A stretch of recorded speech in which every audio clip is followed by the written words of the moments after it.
What is going on, guys? What is going on, 27 Squad? Welcome back into another video, and today we got some breaking news for you guys. As you guys know, the tampering period has started for the New York Giants, or the NFL free agency, and the New York Giants have come firing right out the gate. You guys know a couple of weeks ago, or a couple of days ago maybe, Matt Gono was signed by the New York Giants, tackle from the Atlanta Falcons. He was released by the Falcons, and the Giants were able to pick him up from there. So the Giants addressed offensive line with that.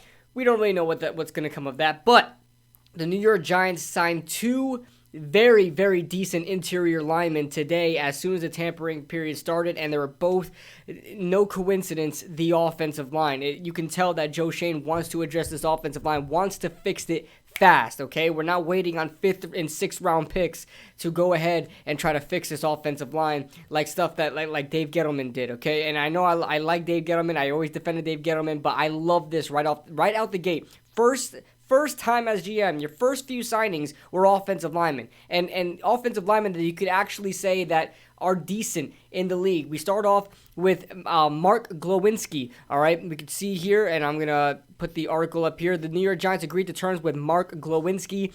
He got 3 years, $20 million, 11.4 guaranteed. I looked at his, games started and stuff like that. He's started a decent amount of games over, I think, 8 years in his career. He's been in the league a lot for a long time, and doesn't seem to have much injury issues. Always seems to be starting. That's always a good sign. I looked up for PFF, looked at some articles, and according to last year, he was rated as the 21st best guard in the NFL by PFF.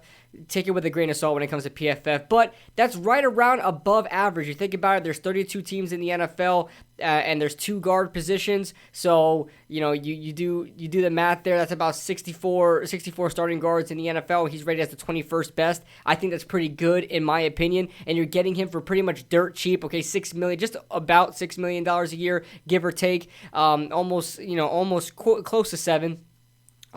Just over $6 million a year for Mark Glowinski. So I'm liking this, man. I'm liking this. It says here, it says it right here. Per PFF subscription, the 7-year veteran was their 21st best graded offensive guard this past season with a plus 70.1 overall grade, highlighted by a 70.6 run blocking grade. Now, I don't really know metrics of the PFF system, so I'm not pretty sure of how great a 70.6. I'm thinking about school, right? I'm thinking 70 is like a D, right? But I'm sure PFF does not run that way. I remember when he used to play for the Seattle Seahawks, obviously not the best knowledge, but I remember watching the Seahawks play and seeing Glowinski's name in the back of the jersey. So I remember him in the league.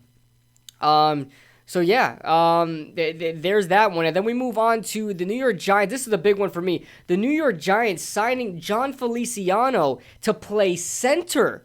So this would mean that Nick Gates is either not going to be with the Giants, because he's just automatically going to be playing center. He's not even, considered as a guard, and seeing how if Nick Gates could come back, or if Nick Gates is going to be, competing for a guard spot. We don't know what's going on with Nick Gates. I don't know if he's coming back healthy. I don't know. His injury was very gruesome. A lot of people are saying he may not come back from that injury. But you look at Jon Feliciano, he got signed to play center, and right off the gate, there's no speculation he's going to be signed to play center. Like they said it as he was being signed. So there's no debate about that, it seems like.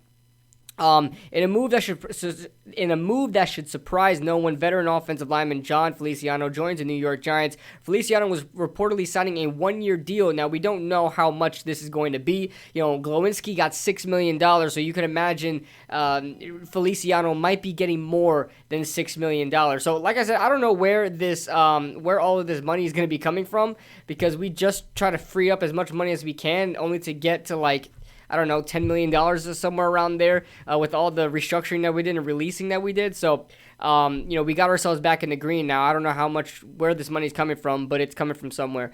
So yeah, he's going to be playing center, and he joined, Joe Schoen, who was the assistant GM over there, Brian Dable, offensive coordinator, and Bobby Johnson, that was the offensive line coach over there in Buffalo, now all with the Giants, obviously.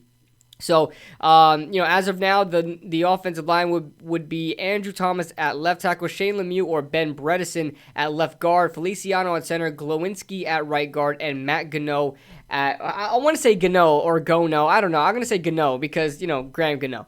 But at right tackle. And this, to me, doesn't sound like a bad offensive line. Now, I would hope that Ben Bredesen kind of beats out Shane Lemieux. I'm not a big fan of Shane Lemieux, and if Ben Bredesen doesn't beat out Shane Lemieux, that means he's worse than Shane Lemieux. I hope Shane Lemieux gets better. I don't really care who the better guard is as long as they're good. But at the same time, if we get the same old Shane Lemieux, I'm going to be upset. It's going to be an extreme letdown there at that offensive line. But we don't know what's going on with Nick Gates, man. I've grown to really like Nick Gates. I don't know what's going to come of that. But I'm extremely excited about what Joe Schoen has done in this, in this beginning tampering period with the New York Giants in his first season. I mean, don't get me wrong, like these are great signings for how cap strapped we are, okay? You guys got to understand, we don't have much money, and I don't know where this money's coming from. Maybe they're borrowing from other years, maybe they're borrowing from next year, maybe the year after that. I don't really know how that works, okay? I'm not in team management, but I can tell you that these signings are very, very decent signings for the cap situation that the New York Giants have been put in. So, I really thought nothing was going to happen with the New York Giants. I really thought we were going to sign anybody until, the second wave of free agency happens and, guys that are just looking for contracts just show up on teams, and then we obviously fill in our holes with drafts, with draft picks. But it looks like the New York Giants are making moves right out the gate, and it's no surprise that Jon Feliciano signed to the New York Giants. There's too much connections going on there with Bobby Johnson, with Joe Schoen, with Brian Dable, all guys that, kind of contribute to the offensive side of the football. So, very excited about that, guys. Let me know your thoughts in the comment section below. The offensive line is getting better. Very excited. And let me know your thoughts in the comment section below, and I'll see you guys in the next video.